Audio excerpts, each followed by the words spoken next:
Let's do it.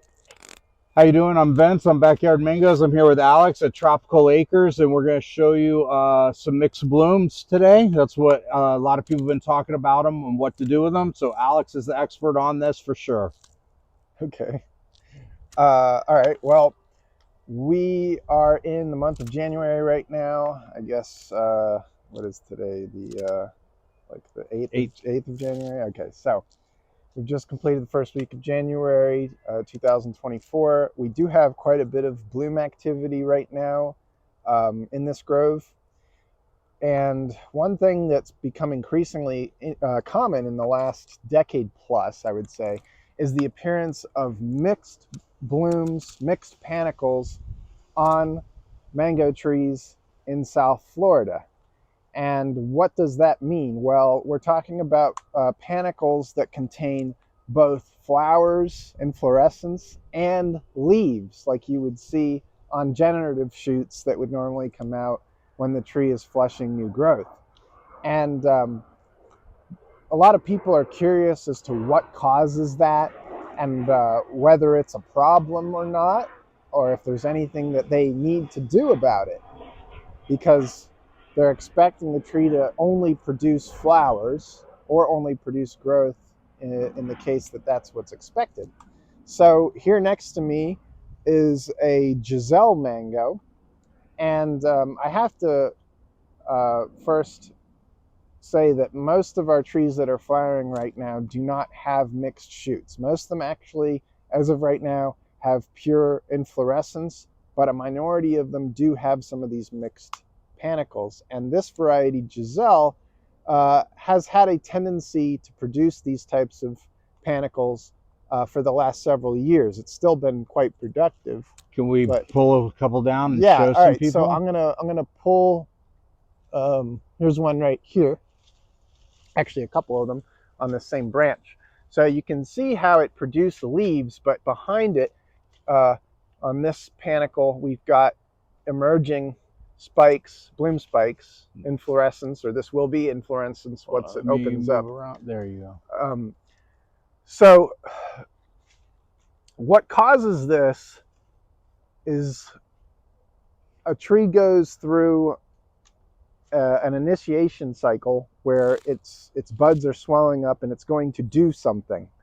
And depending on what the weather conditions were in the lead up to that initiation stage, the tree may be initially favoring flowering or maybe flushing vegetative growth. If it's initially favoring flowering, usually because the temperatures it's recently experienced have been cool, like sub 60 degrees Fahrenheit, then it suddenly experiences either warmer temperatures or a lot of moisture and humidity, or both. Temperatures, let's say, where the lows are in the mid or upper 60s and the highs are in the upper 70s or 80s, then what will usually first emerge in that case is leaves, vegetation, so followed by So I noticed on this one it really has a lot of leaves on the top, whereas on this other one there's a few on the top, but not below. quite as so we many. call this floral to vegetative transition.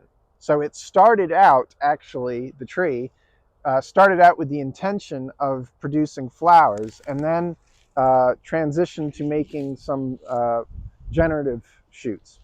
So, and this might seem a little surprising. You might expect the opposite, but it's actually the other way around. So what you'll see when a tree is initially favoring vegetative growth and then switches to a reproductive cycle, the tops of the shoots will be flowers and the leaves will come in the aft part of the panicle. So on this is a really large tree. This is what, 20 feet at least? No, it's not that tall. This is probably around 16 feet or so. Okay. So on this mixed bloom tree, for a tree this size, obviously very large and mature. Yeah. Would you leave these or would you remove them? I would leave them. there's no harm in having uh, shoots that have some leaves on them, and these flowers will, well, these panicles will open up. The flowers haven't even opened yet on this particular tree.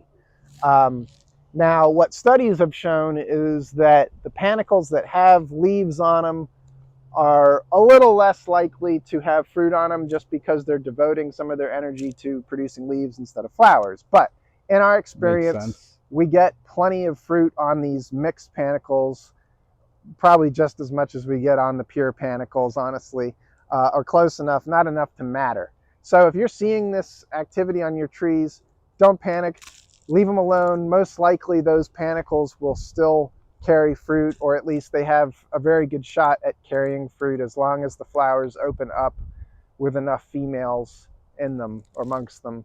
What Um, about say a smaller tree that may be flowering for the first time, a tree that's in that 4 foot by 4 foot or 5 foot by 5 foot, and the person hasn't let it flower yet, and this is their first year, and they see a really mixed bloom, especially if it has more of the leaf growth on there. What would you also say? Go ahead and let it flower.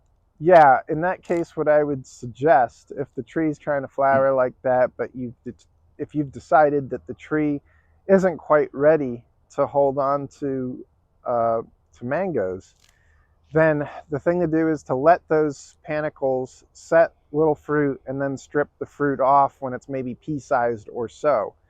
Um, Afterwards, if the panicle has leaves on it, a lot of times that panicle will kind of convert into a stem. If it has no leaves on it, the panicle will typically dry out and sometimes fall off on its own. Sometimes you got to remove it. So if you don't want that panicle to turn into this extra stem that may or may not do anything, then it behooves you to remove it later on, maybe when the risk of flowering is lower. But what you're trying to avoid with a small tree that you don't feel is ready to hold on to fruit is to avoid it flowering continuously. This is a big problem in colder areas, colder parts of Florida. They'll rebloom very, very frequently. They'll do it down here too. And of course, out in the West Coast, like in California, the trees will often flower multiple times. If you break the flowers off when they've had no chance to set fruit or hold some fruit, it's really common for them to flower again.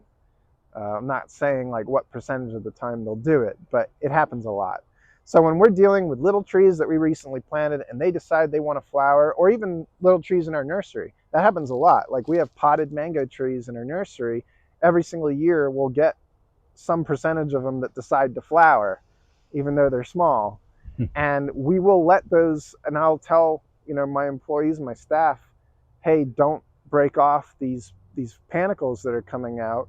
Just let them set the little mangoes and then strip them off later. Do you find that certain varieties are more maybe prone to trying to flower younger or Oh earlier? yeah, Namdog Mai, it's a big problem with, and we have a couple different kinds of Namdog Mai here, but I've experienced that problem. It's a little frustrating because when you're growing little mango trees to sell, little grafted trees, you want them to grow.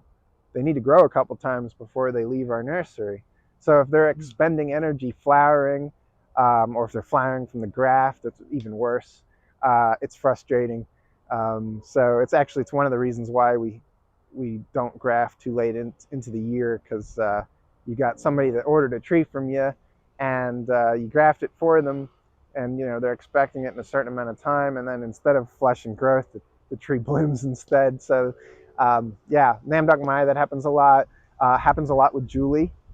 Julie trees flower super easily, um, as even as little 1 gallon plants. So those are a few, and there's some others that are notorious for doing that um, in the winter months here. All right. Well, thank you for your information and giving everybody what they need to know here about those mixed blooms and how they should deal with them. Yeah, no problem. And one other thing I'll say is that if you see this kind of thing, A lot of times when the trees flower later and you've had a little more cold weather, they'll come out with pure inflorescence on the next round. So just keep that in mind. All right, thank you. Mm-hmm.